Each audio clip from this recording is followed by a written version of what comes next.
आज की हम क्लास का आगाज़ करने वाले। आज आपको मैं ये बताऊंगा कि आप लोगों को जो इंग्लिश नहीं आती या इंग्लिश ग्रामर की समझ नहीं आती, हम ऐसा कौन सा तरीका अपना के इंग्लिश ग्रामर को या इंग्लिश को ठीक करके याद कर सकते हैं। ठीक है, सबसे पहला तरीका देखिए, आपको अगर इंग्लिश नहीं आती ना, बहुत सारे बच्चे हैं आप में से जिनको इंग्लिश का मसला आ रहा है। अगर इंग्लिश नहीं आती आपको तो आपको करना ये पड़ेगा कि पहला काम इंग्लिश ग्रामर के कुछ असूल होते हैं वो याद रखने पड़ते हैं। दो असूल मैं जल्दी जल्दी बताने वाला हूं। जब हम एक जुमला बनाते हैं ना, जुमला बनाते हैं जैसे दिस इज अ बुक हो गया, क्या हो गया? दिस इज अ बुक हो गया। जब हम कोई जुमला बनाते हैं तो कोई भी जुमला तीन हिस्सों पे मुश्तमिल होता है। एक को सब्जेक्ट पढ़ते हैं, वर्ब पढ़ते हैं, ऑब्जेक्ट पढ़ते हैं। सब्जेक्ट क्या होता है? जैसे आपका दिस इज अ बुक हो गया, ये पहले मैं जुमला लिख देता हूं। जब हम दिस इज बुक करते हैं तो क्या होगा? दिस बुक इज, जो पहला लफ्ज होता है इसको सब्जेक्ट पढ़ते हैं। दिस सब्जेक्ट है, इसमें इज वर्ब है, बुक ऑब्जेक्ट है। जब हम जुमले याद करते हैं तो हमें यह याद करना पड़ता है कि जुमले के कितने हिस्से होते हैं। उस टाइम जुमले के कितने हिस्से होते हैं? तीन होते हैं, सब्जेक्ट, वर्ब और ऑब्जेक्ट होता है। ठीक है, अब हमें इंग्लिश ग्रामर या इंग्लिश याद करनी है तो सबसे पहले हमें इंग्लिश ग्रामर के कुछ असूल याद करने पड़ेंगे। पहला असूल क्या पता है कि जुमला कैसे बनता है। फिर हमें टेंस का पता होना चाहिए कि जुमला माजी वाला कौन सा होता है, मुस्तकबिल वाला कौन सा होता है, या फिर हाल वाला कौन सा होता है। यानी प्रेजेंट, पास्ट और फ्यूचर तीन टेंस होते हैं ना, उन तीन टेंसों में हमें पता होना चाहिए कि जुमला किस टेंस से ताल्लुक रखता है। पहली चीज क्या बताई, आपको इंग्लिश नहीं आती तो आप क्या करें? ग्रामर के कुछ असूल याद कर लें। वो असूल क्या है? टेंस हो गया आपके, जुमला बनाया कैसे जाता है, ये चीजें अगर आप याद करेंगे तो आपको बेहतर तरीके से इंग्लिश समझ आना शुरू हो जाएगी। नंबर सेकंड, इंग्लिश बोलने के लिए पहले सुननी पड़ती है।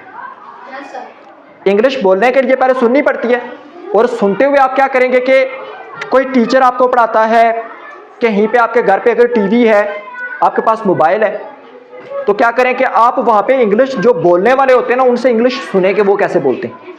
उनकी इंग्लिश सुन के हमारी इंग्लिश भी ठीक हो सकती है। ठीक है, उनकी इंग्लिश सुन के हमारी इंग्लिश भी ठीक हो सकती है। पहली बात क्या बताई? ग्रामर के असूल पढ़े।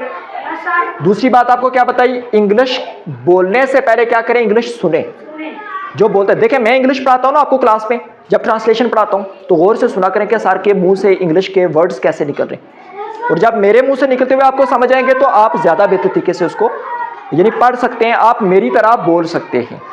अगली बात पे जाते हैं। तीसरा पॉइंट आपका ये आया, ऑनलाइन क्लासेस और क्विज। आप में से अक्सर बच्चे घर पे आप सोशल मीडिया भी देखते हैं, यूट्यूब भी देखते हैं, मोबाइल अक्सर घर पे पड़े होते हैं। आप यूट्यूब पे जाके आप ऑनलाइन क्लासेस होती हैं, आप इंग्लिश पढ़ने वाले जिनकी अपनी जुबान इंग्लिश है वो कैसे पढ़ते हैं, हम उनको बोलते हुए देख के हम समझ सकते हैं। ऑनलाइन क्लासेस लेके यूट्यूब पे हम देख के हम सीख सकते हैं कि इंग्लिश कैसे पढ़नी है, अपनी इंग्लिश बोलनी किस तरह से है आपने। ठीक है, नेक्स्ट आ जाता है चौथा पॉइंट। आप क्या करें? कुछ लिखें। हमें इंग्लिश नहीं आती, ईशा, इसकी सबसे बड़ी वजह पता क्या होती है? हमारा दिमाग हमारी अम्मी की जुबान में सोचता है। पहाड़ी जुबान जो हमारी होती है ना, हमारा दिमाग पहाड़ी जुबान में सोचता है, हमारा दिमाग उर्दू में नहीं सोचता, ना इंग्लिश में सोचता है। अब हम अगर उर्दू में बोलेंगे, सोचेंगे तो हमारी उर्दू बेहतर होना शुरू हो जाएगी। जब हम इंग्लिश में सोचना शुरू करते हैं ना तो हमारी इंग्लिश ठीक होना शुरू हो जाती है। कैसे? देखें, मैं आपको कहता हूं खड़े हो जाएं, इसके लिए मैं स्टैंड अप भी लफ्ज इस्तेमाल कर सकता हूं। आप दिन में 5 मरतबा स्टैंड अप लफ्ज इस्तेमाल करें तो आपके दिमाग में ये लफ्ज चला जाएगा। यही बात है। आप किसी को कहते हैं बैठ जाएं, आप सिट डाउन कह देते हैं तो आपके जहन में ये लफ्ज आहिस्ता आहिस्ता चला जाता है और आपके दिमाग में बैठना शुरू हो जाता है। अक्सर लोगों को आदत है, देखें, शट अप कहने की। क्लास में ना याम कभी शट अप कहने की आदत है हमें, और वो शट अप की आदत हमें पुख्ता हो जाती है। इसी तरह से आप जब अंदर आते हैं, आप मे आई कम इन सर कहते हैं, सारे कहते हैं अक्सर कि मे आई कम इन सर कहते हैं आप लोग। अब वो मे आई कमिंग वो क्या है? इंग्लिश है, वो हमें आ जाती है। अब हमें अगर सिट डाउन, स्टैंड अप, मे आई कम इन अगर आ सकता है तो बाकी इंग्लिश क्यों नहीं आती? आ जाती। कोई आपको किसी को पास बुलाएं, कम हेयर, किसी को दूर भेजें, गो देयर, ठीक है। जैसे आप किसी से पानी मांगे, please give me a glass of water, ठीक है। किसी से कोई चीज मांगते हैं, please give me a pencil, give me a copy, give me a book, ठीक है।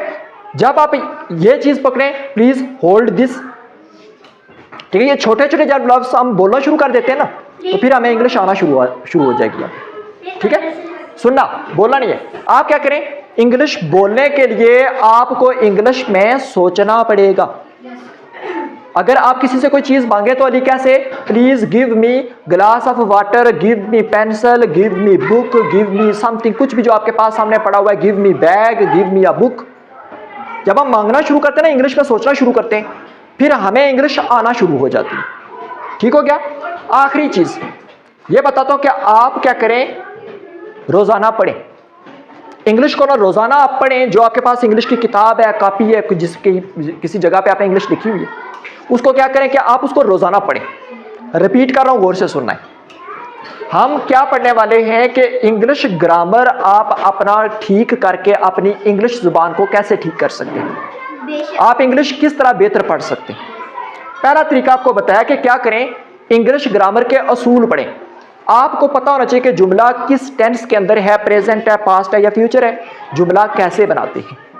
दूसरी चीज, आप इंग्लिश बोलने से पहले क्या करें, सुने। जिनकी जुबान इंग्लिश अपनी है, मदर टंग है, मतलब मादरी जुबान जिनकी इंग्लिश है, उनको इंग्लिश बोलते हुए सुने, आपकी इंग्लिश ज्यादा बेहतर हो सकती है, ठीक। तीसरी चीज आपको बताई कि ऑनलाइन क्लासेस घर पे यूट्यूब है, उस पर जाके आप देख लें ऑनलाइन क्लासेस के इंग्लिश किस तरह से बोली जाती है, आप वहां से आसानी से सीख सकते हैं। और चौथी चीज आपसे कही कि आप क्या करें, इंग्लिश में सोचा करें। अगर आपने इंग्लिश सीखनी है ना सबने, क्या करें, जुमले ना सीखें, एक एक लफ्ज से जवाब देना सीखें, एक एक लफ्ज से जवाब देना सीखें। देखना, एक लफ्ज से 2 लफ्ज होंगे, 2 से 4 होंगे, 4 से 8 होंगे। आपके दिमाग में लफ्ज जब जाएंगे तो आप इंग्लिश खुद बोलना शुरू हो जाएंगे। आप देखें छोटे छोटे शहरों के अंदर छोटे छोटे बच्चे इंग्लिश बोलते नहीं बोलते, कहते हैं मामा मुझे ये चीज़ चाहिए, पापा मुझे ये चीज़ चाहिए, ठीक है, प्लीज़ गिव मी दिस। यानी वो बच्चे इंग्लिश में मांगते हैं, हम कहते हैं वाह ये तो इंग्लिश बोल रहा है। आप वो इंग्लिश कैसे बोलते हैं, वो एक एक लफ्ज़ सीखते हैं, फिर 2 लफ्ज़ करते हैं, फिर 4 करते हैं, फिर बड़े लफ्ज़ करते हैं, इस तरह से वोकैबुलरी अपनी बेहतर करते हैं और इंग्लिश बोलना शुरू कर देते हैं। मैं कहाँ पे पहुँचा था, आपसे कहा कि आप इंग्लिश बोलना चाहते हो तो इंग्लिश में सोचें, ठीक। और आखिरी चीज़, इंग्लिश बोलने के लिए आपको रोज़ाना क्या करना पड़ेगा, इंग्लिश को पढ़ना पड़ेगा।